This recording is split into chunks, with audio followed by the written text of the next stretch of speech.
दाल बनाएं और अच्छी जायकेदार बनाएं तो इससे बेहतर तो कुछ हो ही नहीं सकता। तो आज लाई हूँ आप लोगों के लिए ऐसी ही जायकेदार दाल की रेसिपी जिसे बनाना बहुत ही आसान है। बिस्मिल्लाहिर्रहमानिर्रहीम। अस्सलाम वालेकुम। खुश रहें, आबाद रहें, जहाँ भी रहें, हैप्पी रहें और हेल्दी रहें। तो मैं हूँ फ़ायज़ा और वेलकम करती हूँ आपको चटपटे पकवान में। आज बनाएंगे जी मूंग मसूर की दाल, जो कि बड़ी ही जायकेदार बनेगी क्योंकि इसमें लगने वाला है एक स्पेशल तड़का। तो रेसिपी को एंड तक देखें, अच्छी लगे लाइक कर दें और चटपटे पकवान को सब्सक्राइब भी कर लें। तो चलें फिर जल्दी से ये रेसिपी स्टार्ट कर लेते हैं। तो मूंग मसूर की टेस्टी दाल बनाने के लिए सबसे पहले तो आधा पाव या आधा कप के बराबर मैंने ले ली है मसूर की दाल, और इसके साथ ही हम डालेंगे मूंग की दाल। ये भी सेम क्वांटिटी में है, यानी कि आधा पाव। कुल मिलाकर ये एक पाव हैं वज़न में अगर इन दालों को देखा जाए तो। अब दालों को आप लोगों ने अच्छे से धो लेना है। धोने के बाद भिगोना नहीं है, क्योंकि ये झटपट और आसानी से बन जाने वाली दाल आज हम बनाएंगे प्रेशर कुकर में, जिसे बनने में सिर्फ़ और सिर्फ 15 मिनट ही लगेंगे। तो दाल को 2 से 3 पानी में अच्छे से धोएं और धोने के बाद इसे प्रेशर कुकर में डाल दें।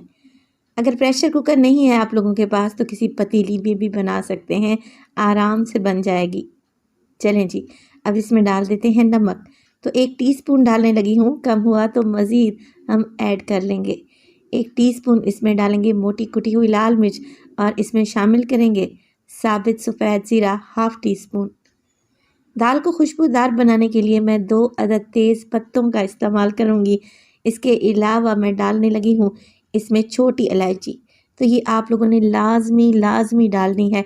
इससे जो बेहतरीन खुशबू आएगी ना, यकीन करें दाल खाते ही आपके मुंह से वाह निकलेगा। तो 4 अदद छोटी इलायची भी डाल दी है। साथ के साथ हल्दी डालेंगे तकरीबन 1/4 टीस्पून। अब इसमें लहसुन का पेस्ट डालूंगी, अदरक नहीं है इसमें। हाफ टेबल स्पून लहसुन का पेस्ट डाल दें। अच्छा जी, इसमें शामिल करेंगे चिकन पाउडर। तो आप लोग अक्सर मुझसे पूछते हैं कि मैं चिकन पाउडर कौन सा इस्तेमाल करती हूँ।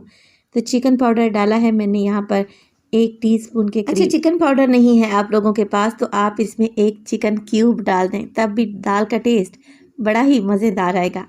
चले जी, अब दाल जब भी कुकर में बनाएं तो ख़वातीन दाल कुकर में बनाने से घबराती हैं, क्योंकि दाल उछलकर बाहर आती है, जिससे कुकर के ब्लास्ट होने का ख़तरा रहता है।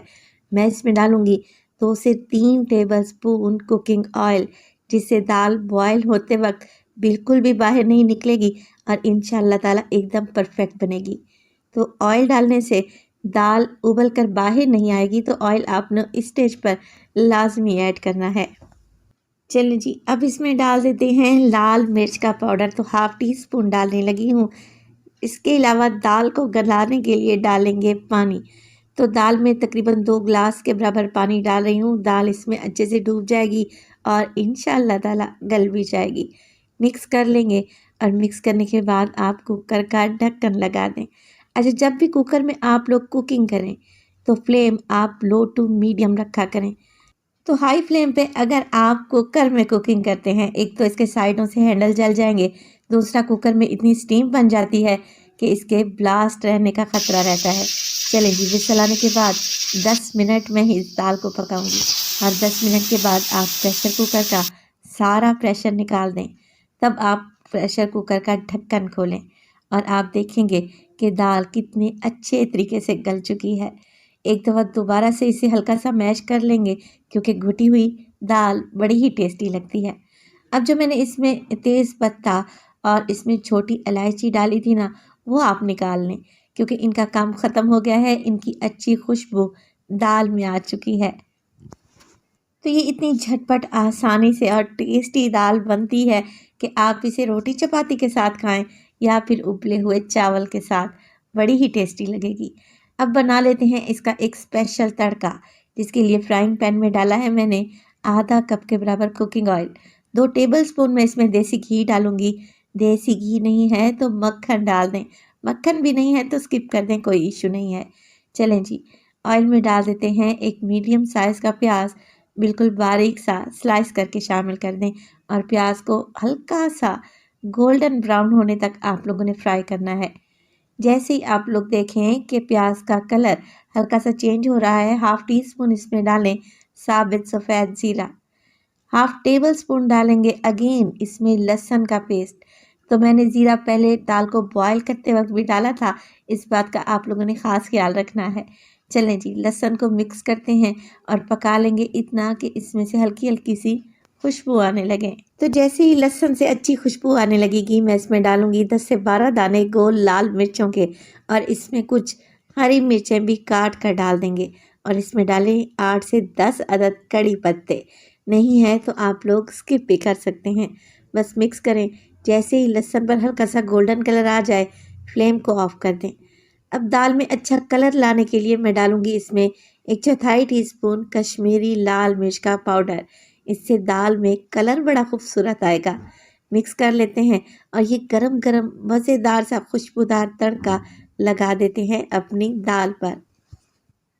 चलें जी, मिक्स कर लेते हैं दाल को। और इसी स्टेज पर रेसिपी आप लोगों को अच्छी लग रही हो, रेसिपी को लाइक कर दें और चटपटे पकवान को सब्सक्राइब भी कर लें।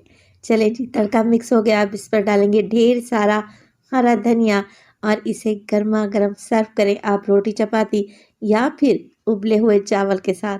यकीन करें आप मुझे दुआएं देंगे, ये कोई इतनी टेस्टी दाल बनती है। मज़ेदार सी इस दाल को आप लोगों ने एक दफ़ा तो लाज़मी ट्राई करना है। रेसिपी अच्छी लगी लाइक कर दें और चटपटे पकवान को सब्सक्राइब भी कर लें। अपना बहुत सारा ख्याल रखिएगा। फ़ाइज़ा को अपनी दुआओं में याद रखिएगा। मुझे दीजिए इजाज़त। टिल देन, अल्लाह निगहबान।